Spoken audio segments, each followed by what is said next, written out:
From beautiful Phoenix, Arizona, it is the Neglected News Report. I'm your co-host, Scott Mitchell, along with my brother Kevin. Good afternoon. And we survived the Super Bowl. Yes, we did. Oh, my God. We woke up on Super Bowl Sunday. The whole city was enveloped in fog. Which is unusual. Never happens. Ever. Very rarely. Not like that. I mean, we'll get areas where there's fog, what they call it patchy fog. There was probably about a 50-foot visibility. Mm-hmm. Well, we don't need fog to have that 50 feet on. It was throughout the city, too. It was the weirdest thing. We've been in this valley for 43 years. I've never seen anything like it. And it lasted, about a couple hours before until... It was around noon, 1 o'clock. Yeah. And the game started at 4:30. Yeah. But, what do you think of Katy Perry?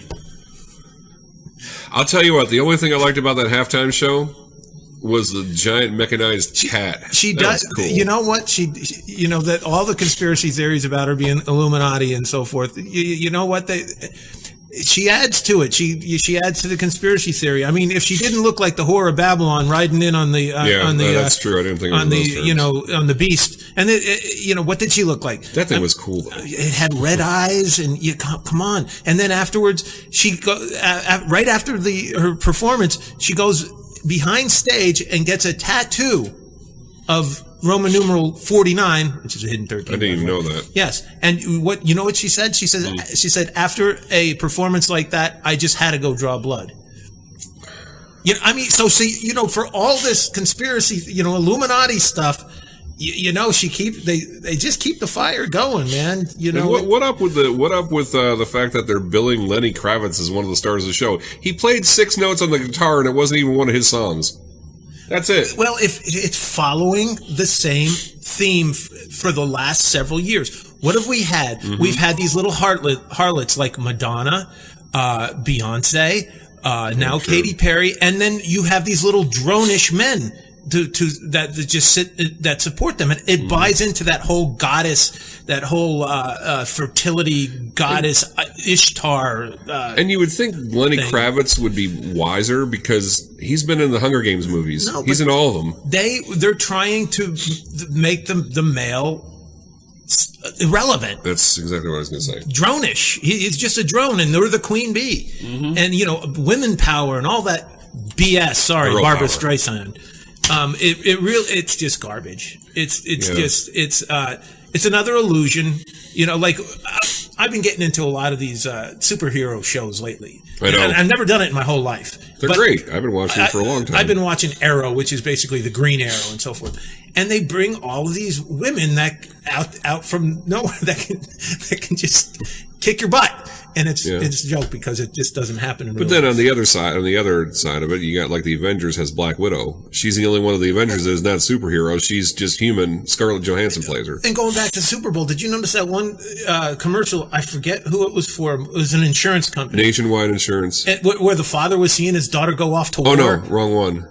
No. The father was crying as he was dropping his daughter to go off to war. I don't remember that one. Come on. The one I was thinking about was, I never drove a car. I won't ever drive a car. I will never kiss a girl. I will never get married. It's because I died. I don't mean to disparage women, but come on. I raised 2 daughters and I was married, and my ex-wife and my daughters still can't change a tire, let alone, beat someone's butt.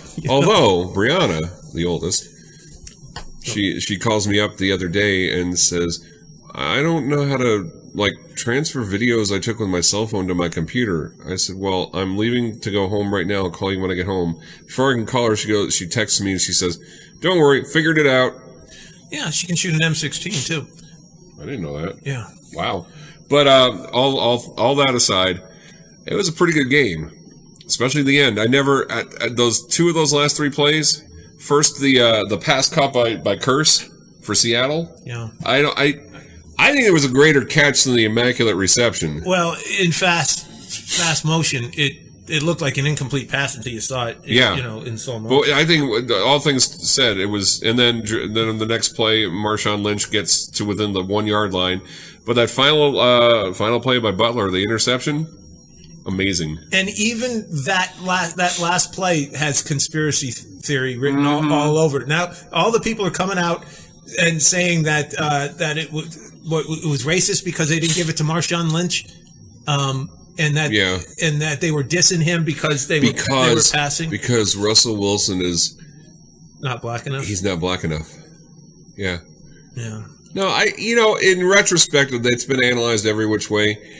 I can see why Pete Carroll took the play. I can't. In a way, I can. There was 30-something seconds left. They could have run the ball in 2 more times. Yeah. They didn't have any timeouts, did they? I don't remember now. Well, maybe they couldn't. But at least one more time. That's why he was throwing a pass, because then if it was broken up, the clock would stop. That's what he was thinking. He could have run one more. There was enough time to run one more play. But still. And then throw one. But the thing that bugs me is Tom Brady the greatest quarterback ever? Win one more Super Bowl and we'll see. Well, it's a very good question because he's what's that stat that I mentioned a few weeks ago that of the last 12 out of 15 either AFC championship games or Super Bowls he's been in. It's some crazy stat. I forget. I don't have it in front of me, but and I was reading another article that they were the Patriots are the youngest Super Bowl champions ever, and as long as Tom Brady stays healthy, who knows? Yeah, I kind of like Gronkowski. He's a guy cracks me up sometimes, man. Seems like he's always got a beer in his hand. Well, you know what? Okay, I played tight end in high school, and that's a weird position. If you look back in history and look at the tight ends, those are some wacky guys. Ditka, okay. Oh, yeah. What was the one who played for the Giants? Geez, I can't. When? What era? Wasn't that 10 years ago? I'm trying to think too. I know who you mean, but I don't remember. Yeah, I can't remember who he is. The Saints, they've got another. Anyway, it's a whack. Well, who was the one that played for the Cardinals not long ago? Tight end. Yeah, a few years back. I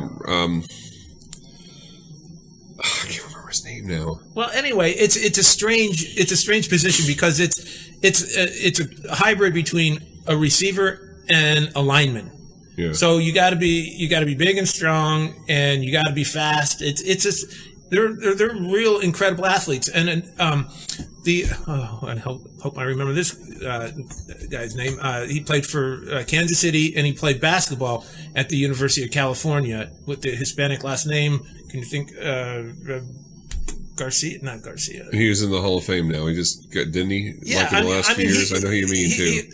Sorry, we're not giving much information, folks, because I didn't even plan on we weren't going this direction. But anyway, it's a position. A lot of tight ends have had the opportunity to play basketball as well as football. Mm-hmm. So it's an interesting position, and they breed some real character. And just one more thing before we get down to business. Did you also read where Russell Wilson is being given a tryout with the Rangers, Texas Rangers? No. As a pitcher? Yeah, you got to stick to one sport. It doesn't work too well. There's not too many Bo Jacksons out there. No, and his career ended. Or Deion Sanders. Way too soon. Sanders was better than Michael Jordan was. At baseball? Yeah. Yeah. So. Anyway, I want to talk about Obama and his speech. And folks, just when we talk about Obama, it's not that we have anything against him, although we do. It's just that it's hard not to with some of the boneheaded things he says. This is up there with some of his more. He addressed the National Prayer Breakfast with thousands of Christians from across the spectrum, just in order to insult them. Yeah. Here's you've all probably heard this. And if you haven't, why? This is only a paragraph.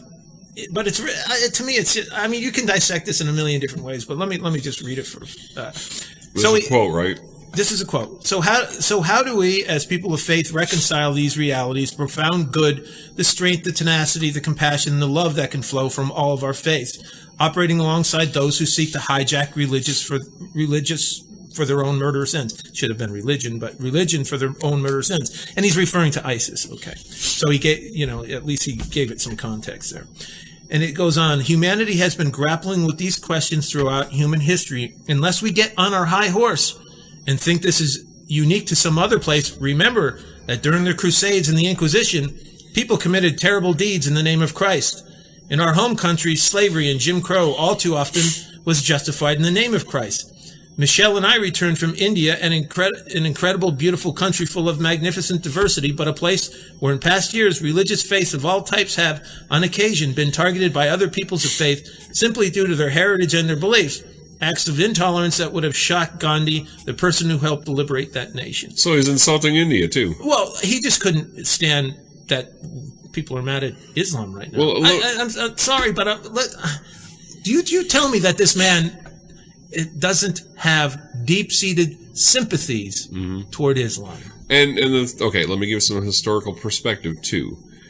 To draw some kind of moral equivalency between ISIS and the Crusades. The Crusades that happened 1,000 years ago. Well, that's beside the point. Let's say they happened yesterday. Well, see, you and I differ on this. I think it's you're going to go into why the Crusades. Well, no, I agree with you. I agree with both. The fact that it's 1,000 years should just make it irrelevant. Right. I agree with that too. But the reason why I think this is the point that has to be made, though. The reason why the Crusades were fought was because the Holy Land had been taken over and conquered by who? Islam. Ottoman by Turks. force. The Turks. By force. And they were trying to regain the Holy Land back for Christians and Jews to go safely back and forth in there. Now, what has changed? Well, and the Knights Templar came about. They were defenders of the Christians. What has changed with Islam, with radical Islam since then? Nothing. They're still doing the same thing. That's what I think is, I think that is what's pertinent to today. You cannot draw a moral equivalency. You don't see too many Christian groups or too many Christian countries trying to conquest someone else or going to war with them because of religion. So basically, Obama's pissed. He's pissed that people are up in arms because ISIS burned this Jordanian pilot alive. And we shouldn't be outraged by that because of the Crusades, because of the Spanish Inquisition, because of Jim Crow. Right. This is ludicrous. If that were the case, you couldn't criticize anything because of something that some human had done through the course of history. You can't call evil evil. Nope. Because we've all done it somehow. And that's just one instance in a whole litany of things Obama has lectured us about since he's come on the scene. Have you noticed, though, when when he's giving a speech and he brings up something like that he knows that's going to incense a great number of people, have you noticed how he kind of gets kind of sheepish when he delivers it in his delivery? I noticed that he said, let me where's the section there where you his quote right there. Okay, It's down here. Oh, okay. Humanity has been grappling with these questions throughout human history. And lest we get on our high horse and think this is unique to some other place, remember that during the Crusades and the Inquisition, people come in. That's how he gets sheepishly. His voice comes down. The volume of his voice comes down. He tries to get like he's lecturing. The volume goes down, but the pitch goes up. Right. And he gets like he's lecturing you like a father to a son. Yeah, and lest you think there were a lot of people in there that agreed with him. Think again. You could have heard a pin drop. Yes. You could have probably, if I could have gotten into some of those pastors' heads, I don't know what would have been going on. Oh, you wouldn't have had to because they were on the news the next day. Oh yeah, what's one of my favorite black pastor? Is he in Houston? I think he's from. I believe so. His last name Griffith or something. He's got initials. He begins with an E. Yeah, I listen to his sermons on YouTube a lot. We're not doing too well on names today, Scott. Yeah, I know. It's one of those days. P.T. Jakes. No. TJ. Did he chime in? Yeah, I know who you mean. No, it wasn't him. I know who you mean. Jakes. Yeah. No, the guy. I can't remember the guy's name. It wasn't. Jakes. I know Jakes. It wasn't him. I can't remember. The guy had a mustache. Oh. Well, anyway, let's go back in time. He does his best. Basically, what Obama was doing in that speech was he was circling the wagons for Islam. Is what he was doing. He couldn't abide that people were actually angry with people who cut off the heads of children, who crucify people, and who burn people alive. He wasn't going to have any of that, any criticism about that. Not at all. No, And he's providing cover for them. And so let's go back in time. Remember a few years ago, this other quote by him, when "you didn't build that" quote. What was he circling the wagon for there? Communism? That's what he was saying. He's saying, all you capitalists out there who think you actually built something yourself will think again. You need big government in order to do anything. That's what that was saying. That's what, and you know what you know where his sympathies lie. First of all, they lie with Islam. They don't lie with the Christian world. Secondly, form of government, his sympathies do not lie with capitalism, free enterprise, free markets, and so forth. No, they're Marxist. Exactly. I was going to say, and that falls in line with his beliefs. I mean, it's a Marxist belief. Their beliefs, ISIS's beliefs are Marxist. Yes, because remember something, and I got on a forum the other day, arguing this with some guy who's talking about communism as if it's an economic model. It's not. Nope. What economics is there? You've got a central planner whose only job is to keep people hungry and idle, pretty much hungry and idle and poor. That's all. It's about control. It's all about control. Nothing but.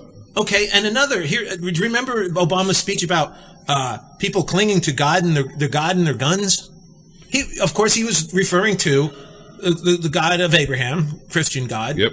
And of course, he has to tie in the guns with the God, because if you're a wild-eyed Christian, of course you're going to carry guns and threaten people. Mm-hmm. So see the imagery that he creates, and see, but what's really telling is where he's really coming from, what his beliefs are, because he'll tell you what his beliefs are. Exactly. By condemnation of what he finds objectionable, with the rest of America. But if you call him out on it, all of a sudden he develops a thin skin and starts wanting like a little kid being beat up in the schoolyard. What I found interesting about this speech, and it came to me pretty quickly, it was so ludicrous that I realized he wasn't talking to us. He wasn't talking to pastors at the National Prayer Breakfast. He was talking to another audience. And I believe his audience was probably somewhere in the Middle East, somewhere in Muslim nations. Just like Katy Perry's halftime show was not for us. No, it was for other whoever fill in the blank. Although we didn't see the Eye of Horus. No, that was her hair was pulled back. You did see the Eye of Horus in the video, Black right. Horse. I expected to see more symbolism pertaining to that, but I didn't see anything other than what I go watch the video, Dark Horse. There's plenty of No, I was talking about the halftime show. Well, other than I saw right away was the harlot. I didn't even catch that. Yeah, I was too busy entertaining guests. I made it a point to watch it. Of course, I don't. I watch it for different reasons than other people watch it. I think the last time I actually paid attention to a halftime show at the Super Bowl was either when U2 or the Who, or because you have someone, or Springsteen. When you have someone like Springsteen, the Who, or U2, you know what you're going to get. You're going to get basically a mini concert, and that's it. There's not going to be any symbolism to speak of. Even with U2, there's not going to be much. They're really using females these days to convey a lot of occult, and understand what occult means. All occult means is hidden. So they're using a lot of women to convey occult symbolism. As a matter of fact, I'm going to bring up something I saw last night. I kind of dabble a little bit in an online 3D virtual world called Second Life. And you have virtual clubs. People create avatars. It's like The Sims, but on steroids. You have virtual clubs and everything. And I saw one of the clubs that I'm on the notice list for sent out a notice that their DJ, who I know is a friend of mine, actually, a fellow DJ. I DJ in there too. She, her host sent out a notice about her show coming up, and her name's Diana. Her host sent out the notice and referred to as the goddess Diana. I mean, it's everywhere, folks. It's not just in entertainment; it's everywhere. Well, it was Diana, the goddess of the huntress, or something. Goddess. She was the goddess of the hunt and other things. But I mean, come on, guys. Well, we started getting force fed this stuff years ago. It's really just coming to a head right now. And if you really want to go into some more occult stuff, now bear in mind when I'm talking about the occult and these symbols that you're seeing, I don't believe in them. Scott doesn't believe them. It's not important what we believe. It's that they believe them. It's that they believe them. And you know what? If you take the number 49 for the Super Bowl 49, you add a 4 and a 9, you get 13. a 13, which is their favorite number. And we don't believe in that, but they do. Once again, they're huge into numerology. It's like a lot of people, including Obama, are going around saying, "But ISIS is not it's not a state. It's not a religion or whatever." It doesn't matter that you don't believe that; they believe it, and of course, and they're going to act accordingly. Isis is also the goddess of fertility. So. Well, either way, which one is it? The goddess of light? I don't remember. Osiris. It doesn't Isis. matter which one they call themselves because one is an Egyptian god, the other Isil refers to the Levant, and that means they consider that they're in charge of the whole Middle East area, including Israel. Here's a fun exercise in numerology, Scott. Take a number, I don't know, 17. You show this to me. Take the number 17. Yeah. Okay. Add the 1 and the 7 together. How much is that? Equals 8. And subtract that from the original number. What do you get? 9. It doesn't matter what combination. It can be 2 digits or 10 digits or 1,000 digits. The number always goes back to 9 when you add up all the digits, subtract it from the original number. It all comes back to 9. And you know what the numerologists, the occultists call the number 9? They call it the Satan's number because it's an egotistical number. It always comes back on itself. Oh, okay, that makes sense. I can go into numerology like it's going out of style, but these things are very important. Mm-hmm. See, one thing about when you get into the satanic world is I don't know if it's a law, a universal law in another realm, but they almost have to tell you what they're doing. Mm-hmm. They do because they can't resist it. Yeah, it's because they can't help themselves because they're egotists. Yeah, and they got to tell you. So these Super Bowl halftime shows, lots of times they're saying, well, you know what the biggest occultist one was at the 2002 Summer Olympics in London. There was all sorts of stuff going on there. You mean 2012? The Summer Olympics, 2012. You said 2002. Did I? 2012. Mm-hmm. So I don't remember what happened there. I forgot.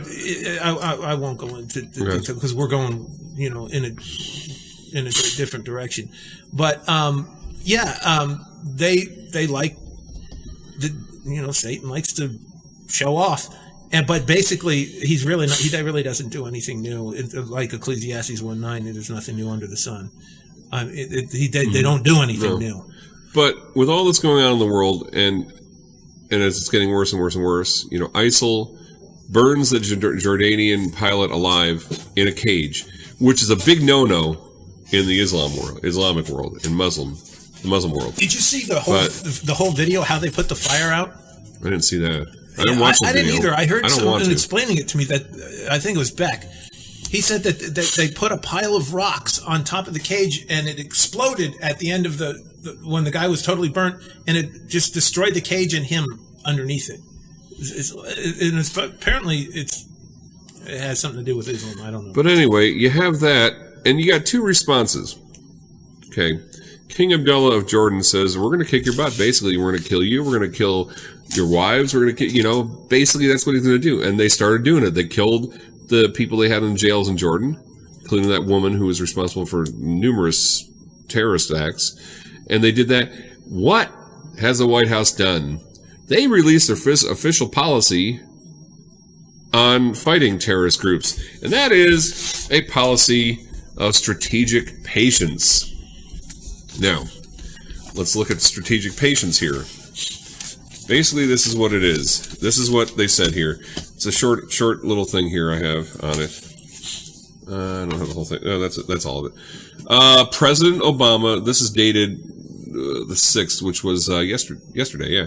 President Obama delivered a long overdue national security strategy document to Congress Friday, emphasizing diplomacy over military power and warning against American overreach in world affairs.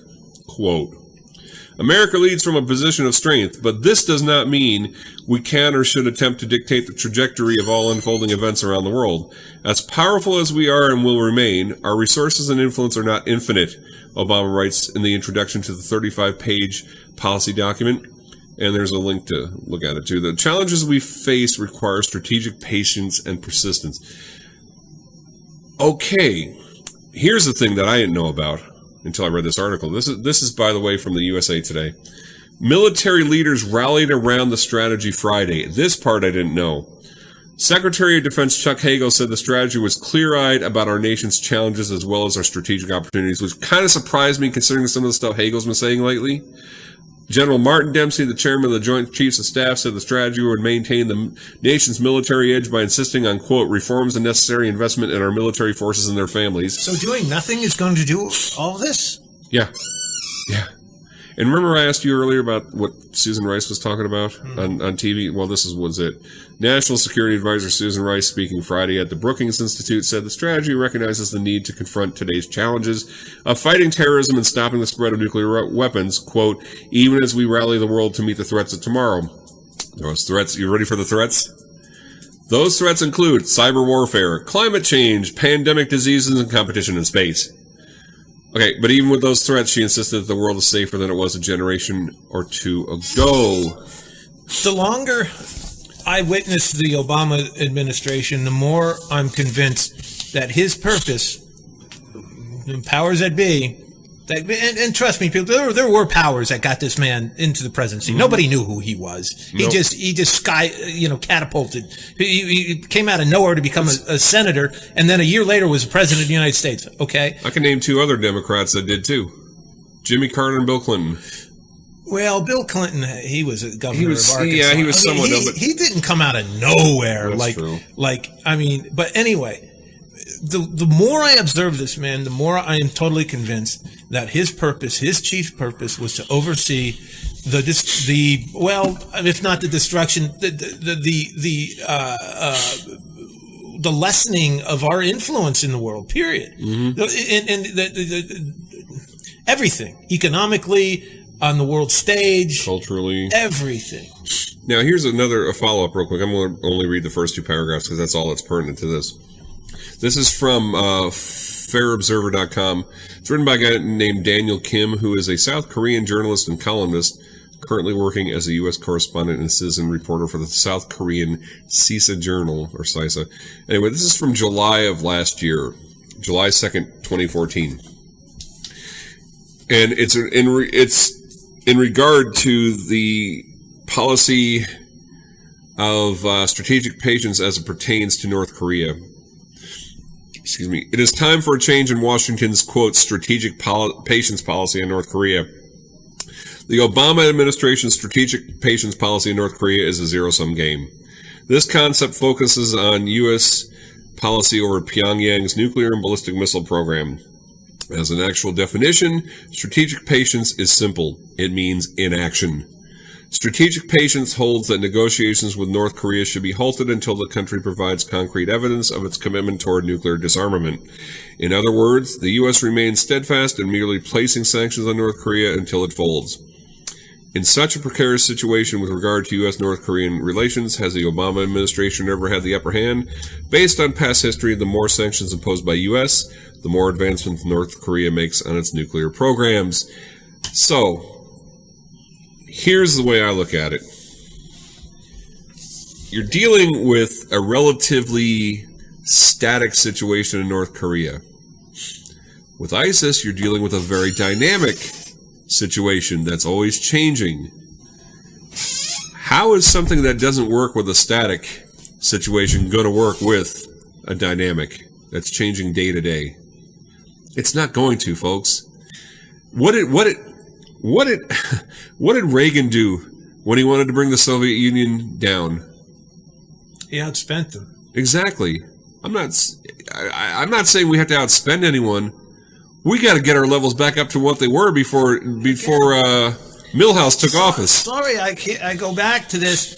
Obama's chief purpose is to diminish us on the world stage, diminish us economically, diminish us, our moral, our will. You know, these stupid speeches at the prayer breakfast and so forth, they're designed to dispirit people.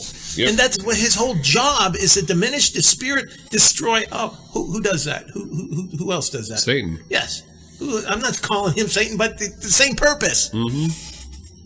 Sorry, getting a little conspiratorial, I know, but I just sometimes I have no other way to explain things. Yeah, it is. It's frustrating that not more people see this, because it's kind of obvious. I mean, it's you'll get people walking around saying, "Man, this isn't the world that I grew up in." Well, what are you doing with that idea? Nothing. Just walk around complaining about it. I'll tell you what. Unless this is how I switched over. I kicked my spirituality into high gear, because I started seeing all these things happen, and I had no explanation for them. My logical, worldly, this worldly thinking and logic, I couldn't make sense of why things were acting the way they are. No. It wasn't until I started becoming closer to God and going back to my Christian roots that I started looking at things spiritually and understanding what goes on in the spirit world, that things started coming into complete view. And I got it. I understood it. And unless you can look at things that way, nothing makes sense. Nope. Absolutely nothing makes sense. What makes sense about a kid going into a school and murdering 30 people? It's even, I'll be listening to either people on talk radio or on Fox who will start in the same direction that you and I go in. And I'm waiting for them. The edge of the cliff. I'm waiting to step back. Yep. I'm waiting for them to go over the edge of the cliff and then just wrap it all up. And they don't. They don't get the obvious. However, except Beck. No, Beck does. Beck, to a degree, until he starts talking about the 2016 elections, and I can't listen to it. I can't listen to Mitt Romney, Jeb Bush, and so forth. But I finally understood Rush Limbaugh the other day. What happened? You gotta listen to him. I don't get a chance. You gotta listen to him. Now, if you think that he's just looking at things through party politics, the left-right paradigm and so forth, think again, because when he was describing Obama's speech at the prayer breakfast, he says things basically to allow you to fill in the blank. He said, what would possess... In fact, this is his quote right here. He says, why on earth would you go to the National Prayer Breakfast with thousands of Christians from across the spectrum and insult them? Asked Rush Limbaugh. He knows. He's just letting you answer it. He uses rhetoric a lot, or rhetorical questions. Because if he were to say he's doing it, Obama's doing it because he has sympathies toward Islam, possibly even ISIS, he can't say that because he's going to be torn apart in the media. But what he's doing is he's hanging it out there. He's telling you what he thinks, but he's letting you take the next step and go over the cliff. And he's been doing that a lot lately. He's not giving you the answer, because if he does because the answer is so scary and so dark and so creepy, that people can't come to grips with it. And if he were to actually say it, he would lose all. Even though he loses some credibility with a lot on the left, he would be pilloried. Here's what he's doing. Go back to the Matrix. He's giving you the glass of water and the red pill. He's just waiting for you to swallow it. Yeah, and unfortunately, there's still people taking the blue pill, and I'm not even going to go there. Which leads us. Let's go on to this issue, the big lie. Now. Oh yeah. Scott and I have been talking to you about this now for I don't know how long. A year. This is the CEO of Gallup. I'm going to read you this article. It should take about 2 minutes to read. It's by Jim Clifton, the CEO of Gallup, and it's entitled "The Big Lie: 5.6% Unemployment." Okay, you know where this one's going, but. Here he goes. He says, here's something that many Americans, including some of the smartest and most educated among us, don't know. The official unemployment rate, as reported by the U.S. Department of Labor, is extremely misleading. No kidding. It's actually a lie.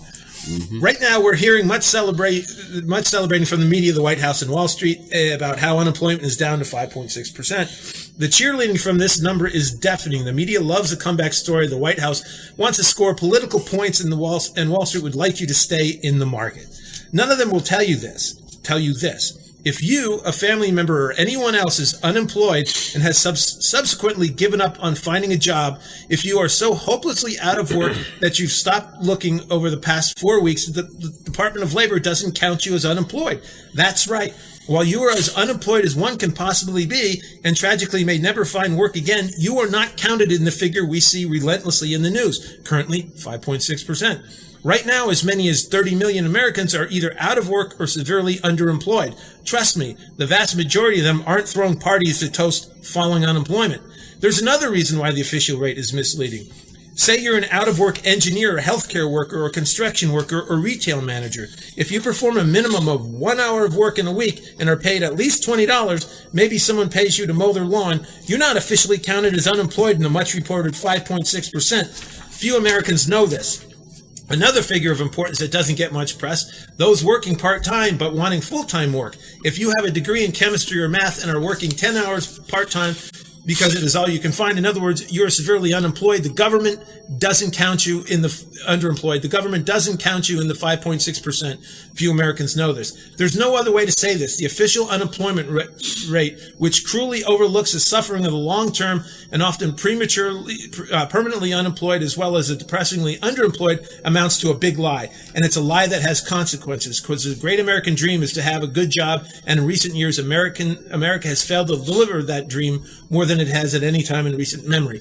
A good job is an individual's primary identity, their very self-worth, their dignity. It establishes the relationship they have with their friends, community, and country. Very true. When we fail to deliver a good job that fits a citizen's talents, training, experience, we are failing the great American dream. Gallup defines a good job as 30-plus hours per week for an organization that provides a regular paycheck. Right now, the U.S. is delivering at a staggeringly low rate of 44%, which is a number of full-time jobs as a percent of the adult population 18 years and older. We need to be 50% and a bare minimum of 10 million new good jobs to replenish America's middle class. I hear all the time that unemployment is greatly reduced, but the people aren't feeling it. When the media talking heads, the White House, and Wall Street start reporting the truth, the percent of Americans in good jobs that are full-time and real, then we will quit wondering why Americans aren't feeling something that doesn't remotely reflect the reality in their lives. And we will also quit wondering what hollowed out the middle class. Mm-hmm. So, yeah, this is something we've been saying now for forever. And what they're trying to tell you, when you hear this drives me crazy about the recovery. There is no recovery. This began in 2007, and the only thing that has kept us together is QE. Mm-hmm. Now, we lost in the Great Recession 13 million jobs. This is more than twice. Do you know how many we've recovered? 3 million. 3 million. That's it. 10 million. The only reason there's no rioting in the streets is because people are still getting a check from the government. Okay? Now you know, this, the only reason that we, after 2007 and 2008, the country the world actually, didn't go in a total depression was because quantitative easing. Wait a minute. You said we've gained 33 million since the Great Depression of... recession of 2007, 2008. 2008. Okay, the point has to be made, too. The vast majority of those are in one state. Texas. Yeah. Well, all, like 95% of those full-time jobs. Well, so going back to what I was saying, the only reason we didn't go into just a deep depression, I mean, a collapse, was because they printed trillions of dollars. Now, here's how I can equate that. Suppose you're driving on a deserted Texas highway, or Arizona for that matter, in the middle of the desert, and all of a sudden your car starts overheating. And you go open up your hood, and you see that one of your hoses got a hole in it, which mine, by the way, did last week. I had to replace a heater hose, but anyway, $50 for that hose, by the way. Wow. So you're in the middle of the desert. You don't have a hose, and you got to get to the next filling station, but you do have some duct tape. So what are you going to do? And you got a gallon of water in your back seat. So what are you going to do? You're going to take that duct tape and you're going to repair that hose, and you're going to put water in it. But that's only a temporary fix because you only need it to hold until you can either get to the next filling station or get to the AutoZone or. But you still run the risk of it blowing between here and there. Yeah, but you've done what you can. That's what QE did. It was only supposed to be a little fix, and that the only way to fix the whole situation was to fundamentally rehaul our laws, get Glass-Steagall for one, get that back in place. Bankers were never supposed to be betting on the stock market. They were never supposed to get into derivatives and so forth. So instead, we just kept that duct tape on our hose and just kept riding it out. And we passed that filling station, didn't stop. And so it started leaking again. And what do we got? We got some more duct tape. So we duct tape. So finally, that was QE2. It was the second thing of duct tape. Then we had QE3. So what's going to happen, and this ended up happening with me, and I tried to push that hose until it couldn't go anymore. What ends up happening is the underlying hose itself, i.e. the economy, it totally burst. It just boom. It's a bubble. It's gone. Mm-hmm. So that's what QE was supposed to do, but we viewed it. And by the way, here's another thing. Did Main Street or Wall Street see most of that cash? Wall Street. Wall Street saw it. As the middle class has shrunk. Yep. It has shrunk, and all. Again, I hate using this term because the left has used it so often, but it's so true. The rich have gotten richer, and the middle class, and it's true. It's true, and the middle class is virtually disappearing before our eyes. Is it safe to say that a lot of the reason for the value of the dollar going up is because the financial institutions that have the money have not been putting it into circulation? The only reason I can see that the dollar's gone up is because the other currencies are so crappy. I mean, the euro is the euro. You think we got troubles? And here's the thing: there are European nations that are starting to do what we should do. Scrap the dollar, the fiat currency. I mean, there's the Fed. What? Well, no, like Switzerland. Yeah, if you weren't following, go ahead, Scott. Read this. A lot of people were watching American Idol. This happened. This happened. This is in January. It happened. This is dated January 15th. Yeah, I know it happened a while ago. Switzerland's surprise euro dump leaves stock reeling. Switzerland's central bank pulled the rug out from under the euro Thursday in a surprise move that sent Europeans' common currency down 17.2% against the Swiss franc and derailed export prospects for Swiss companies. As the foreign exchange maneuver rippled across borders, the US dollar wound up falling 12% against the franc, but at the same time rose 1.4% against the euro to achieve its highest level in 11 years. Investors fear the move would price already expensive Swiss products out of foreign markets, sold off shares of the companies that make them at 10 times the normal volume. Nestle stock declined 6.2% to close at $69.55 per share, while Roche Holdings fell 6.7% to close at $263. Watchmaker Swatch got hit the hardest, falling 16.5% to close at $73.75. Swatch's CEO was so dismayed he issued a statement calling the move by the Swiss National Bank a tsunami for the export industry and for tourism. The SNB, Swiss National Bank that is, started propping up the euro in 2011 during a period of European turmoil by pegging the franc at 1.2 euros. However, to keep the euro above the designated floor, the SNB would print more francs and use the increased supply to buy euros. This, in turn, would prop up the price of euros by removing many from the market and reducing their overall supply. But the foreign exchange gambit also had the SNB accumulating several hundred billions worth of euros with no end in sight for the currency swapping. Many experts believe the SNB finally abandoned its program and surrendered to market dynamics Thursday in anticipation of a stimulation package to be announced next week by the European Central Bank. The program would necessarily pump more euros into the Eurozone, thus increasing their supply and rendering it even more difficult for the SNB to maintain its floor against the franc. Basically, QE4 in Europe is what that is. Yeah. It's just printing more money.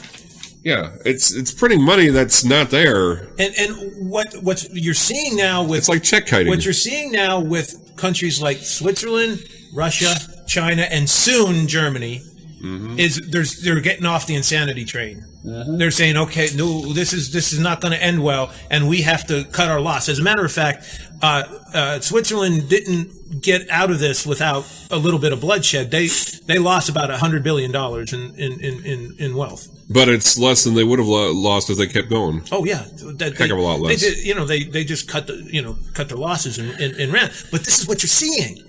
People are saying that, okay, this is insane. Russia and China and the BRIC nations. We've been telling you about this now for months and months and months. BRIC, Brazil, Russia, India, China, South Africa, and there's more. But those are the main players. They're getting out of fiat currency. They see the handwriting on the wall, and the only reason. Russia probably could topple a lot of economies. I'm not talking with their economy, but by different means. I won't go into them right now. The only reason they and China, and I heard Jim Willey talking about this today. He's really good as far as gold and silver. But he said the only reason that they haven't pulled the trigger on this new currency yet is because they're waiting. They're gobbling up all the precious metals. And then saying, okay, we're pulling the trigger and we're going to destroy your fiat currency and we're going to be the new players on the world stage. And that's what's happened. And they're just not ready to pull the trigger yet. And unfortunately, it's a very dangerous game because that's how wars begin. Yep. If you think the Western powers that be, i.e. London, New York, Washington, and the European Union, aren't going to go to war over, because the minute that happens, all their wealth or imagined wealth and power kind of is greatly diminished. And don't think that we're not in the Ukraine, like Kevin told me earlier today. We are. We're already there. Oh yeah, and we stole 130 or 180 tons of their gold. Yeah, it's like the internet's a wonderful thing. It's also the downfall of this country in many ways, because there used to be the only way you can get your news and anything else was to either read it in a newspaper or watch it on TV. You can get it quicker and from more sources on the internet, but guess what? There's all the other extraneous crap that catches your eye. The glittery, the shiny stuff catches your eye before the important stuff. And that's what happens with people on the internet. You get such a tool at your disposal, at your fingertips, and a lot of you don't use it to the extent that you should. You're too interested in looking at pictures of people's dinner on Facebook instead of reading the important stuff that other people might be posting. Well, what gets me mad is that people actually get indignant when I post really important stuff like we're talking about right now, and they get mad because I'm waking them up from their dream or something. I don't know. They get, I don't want to talk about that. It's just, you can just see them putting their hands over their ears and going, la la la la la, I can't hear you. Exactly. There's too many people doing that. And there's so many flashpoints right now that you're happy. I'm happy that gas prices are low right now. But the minute something either happens with Iran, something happens in Syria, something happens in Ukraine, you're going to see oil go $200 a barrel. I think, and a lot of people would probably disagree, I think the best thing for the U.S. in many ways is to become somewhat isolationist. Well, that's not going to happen because the people who run us are part of the whole new world. I know. That would make sense. That's the whole new world. George Herbert Walker Bush, talk about your Kissingers, your Brzezinskis, your Bushes. We're run by those people. There are 2 books, well, actually 3 books people should read. I read one just a few years ago. The other 2 I haven't read for many years. You should definitely read Atlas Shrugged. No doubt about it, folks. Read Atlas Shrugged. It reads like a newspaper today. The other 2 books by George Orwell, 1984, Animal Farm. Those 3 books We were talking about this earlier, and you know another one that's it's in your face, and people don't get it is Hunger Games. Yeah. I mean, that's a recent one. Collins wrote that. It is. Susan Collins, was it not Susan Collins? What's her first name? Susanna. Collins. Yeah. Susan Collins is a senator from Maine, right? Yeah. But anyway, if you want to really, and it's really sad, if you really want to know what's going on, look at our quote unquote fiction. Mm-hmm. Look at our stories we watch on TV. Look at the things we read. Those actually have Suzanne Collins actually have a closer resemblance to reality than what you see on the evening news. I was telling Kevin this earlier today. There's 2 shows I watch. I've been watching that show, The Americans, on FX. They just started their 3rd season last year. Let me tell you real quick what it's about. It's about this couple who are actually Russian agents. It takes place starting on the day of Reagan's first inauguration in 1981. They are Russian spies living as a family. They've got 2 kids. One's 14, the son is like 11 or 12. They don't know that their parents are Russian spies, basically. Okay? That's basically what it's about. It's Carrie Russell's in it, and she's about the biggest name on the show. Anyway, the other show just premiered this 2 days ago on NBC. It's called Allegiance. It's basically about this couple. The wife was a Soviet spy who came to the U.S., met her husband, fell in love with him, then recruited him to spy. He was an American. Recruited him to spy for the KGB. Well, at 6 years, their oldest daughter also was recruited. They had no choice but to recruit her because she found out something. They're going to go into more detail about it. Anyway, she's also in on it too. It's 6 years since they severed ties. They haven't spoken to their handler in 6 years. But now all of a sudden he wants them to do another mission because it is the biggest thing ever. It's a plan not only to destroy the whole infrastructure of the U.S., but it's also has to do with the whole list out there of all the Soviet operatives in the U.S. As a matter of fact, they call themselves the SSR right now, or SRS, something like that. I don't know what it means. They said, we're not the KGB, but the principles are the same. That's how they opened it up with. I forgot to bring that up. Anyway, what their mission is to turn their son, who happens to be a CIA analyst in everything Russian. And they said, we can't do that. He'll turn us in. Because that's how their son is. He's also a savant of sorts. Anyway, that's what I did. That's what I did in the military, and I knew a lot of savants. I was a Russian linguist. So the thing about it is you get these 2 shows that are very similar. They just do it a different way. Why all of a sudden, if the Cold War is over, and everyone for years has been saying, in the last 20 years plus, has been saying, well, they're our friends now. Why do we have shows that are like this? You know, why do you want to bring about a show? Because quite often, fiction imitates reality. You know, if this were not true, why would they bring out a show? You know, because people wouldn't buy it now it's okay to bring it up if it's said like in the 80s, like The Americans is. But still, why bring it up now? As a strictly a period piece? Or what? No. Why do you have one that's set in present day? Why is there a need to do that? Because it's happening. Well, it sort of goes back to what we were talking about with the Katy Perry thing and how the, for lack of a better term, Illuminati basically they put it in your face. They're telling you. And this is an example of that. I was going to go somewhere, but I forgot with a similar. Anyway, but go ahead. Oh, I don't know. Kevin's been reiterating for months now that if you really want to see what's going on in the world, look at the fiction on TV, books, whatever. I think there are people out there that know what's going on, and they're putting this stuff out there as a warning in some cases. Well, I think the first whistleblower was definitely 1980 George Orwell. Right.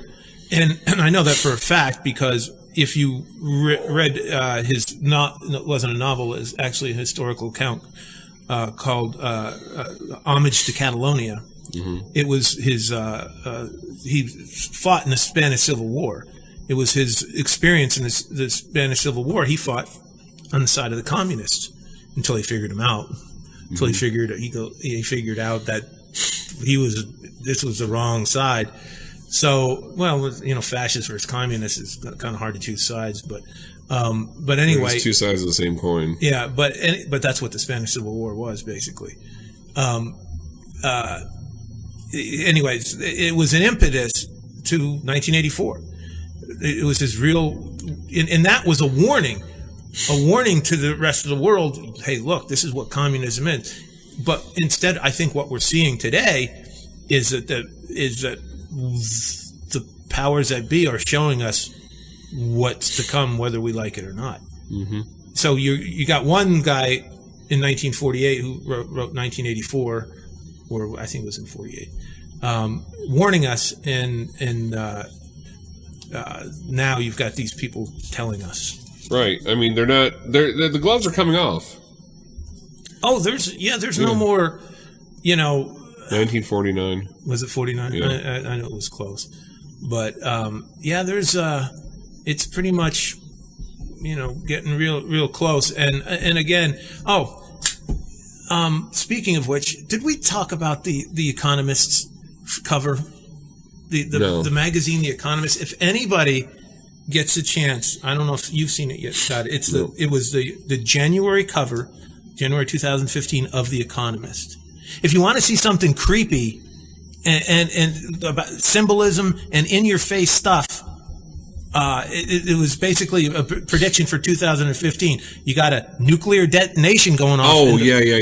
I know the one you're talking about. In the background, you've got you've got Merkel doing her stupid Illuminati symbol with her hands. Yeah.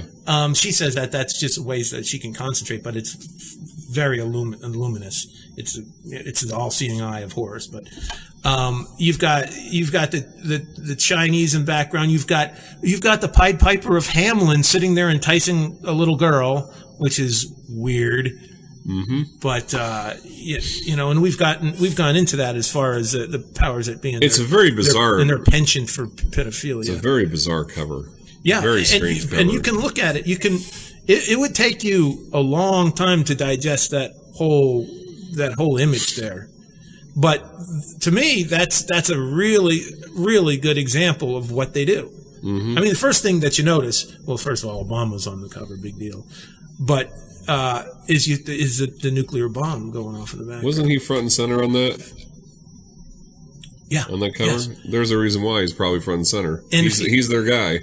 And if you really want to get into some real symbolism, go to the Denver International Airport sometime. Yeah, I've seen pictures of it. I've heard you talk about it too.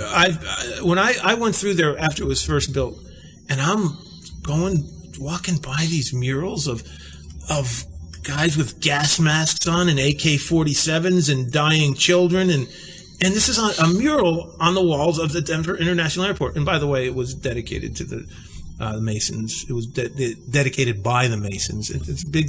It's all right there. You can look it up. It's all Masonic. And again, it's been known for years that if Washington were ever bombed, Denver would be the next capital of the United States. Denver. They say that they've got cities underneath DIA. I don't know if any of it's true or not. It's interesting. If you've seen the show Jericho. No, I haven't. Basically, you got to watch it. It's basically about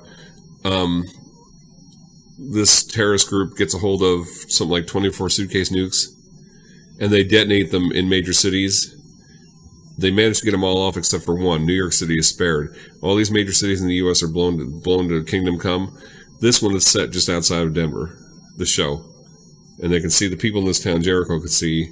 That's what they say. Yeah. I mean, and also, I guess some years ago, the King Tut exhibition was coming through, and they had a 26-foot statue. It wasn't Baphomet. It was Amotep.